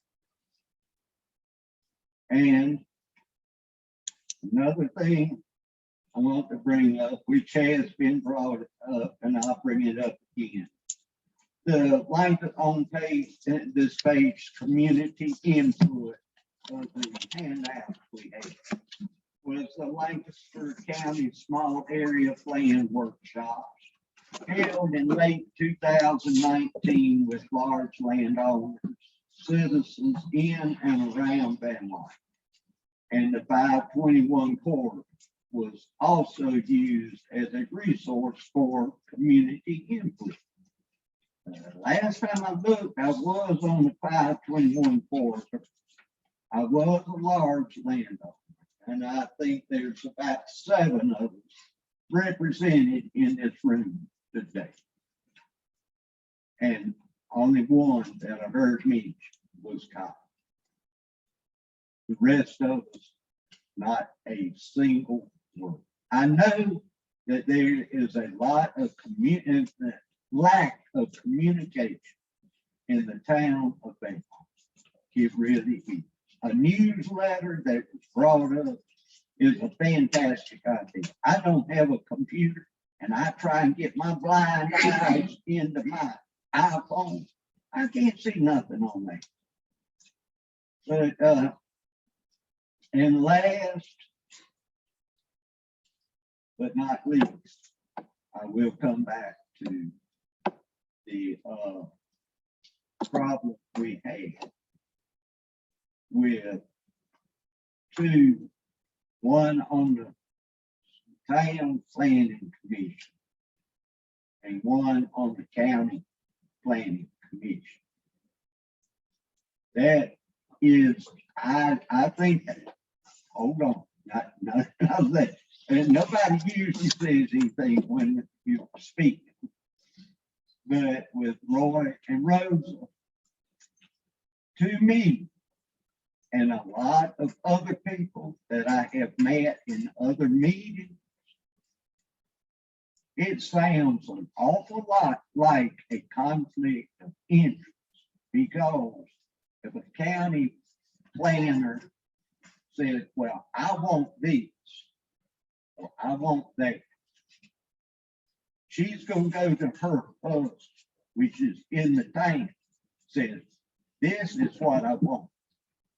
She's a woman. All women, hold on, all women get away.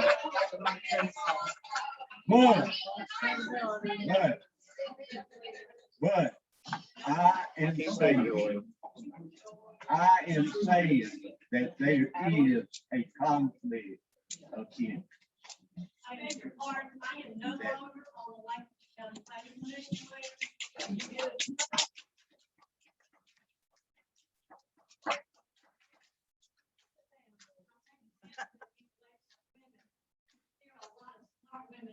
I was making a joke. He admitted that there was a conflict of interest. I'm gone. I know. Now that you're gone, I applaud that. How many applause is good? But I meant that as a joke about a woman. But there was a conflict of interest in a lot of people's eyes. I'm just saying. I think your point's taken, but we are trying to focus on the plan. Well, that's just what I wanted to say about a conflict of interest. But now that is a problem that is solved. Okay, and I thank y'all for the time that y'all gave me to speak. Thanks for your comments. Does the Girl Scouts have to run it? Okay. I thought it was 4:30. Thank you.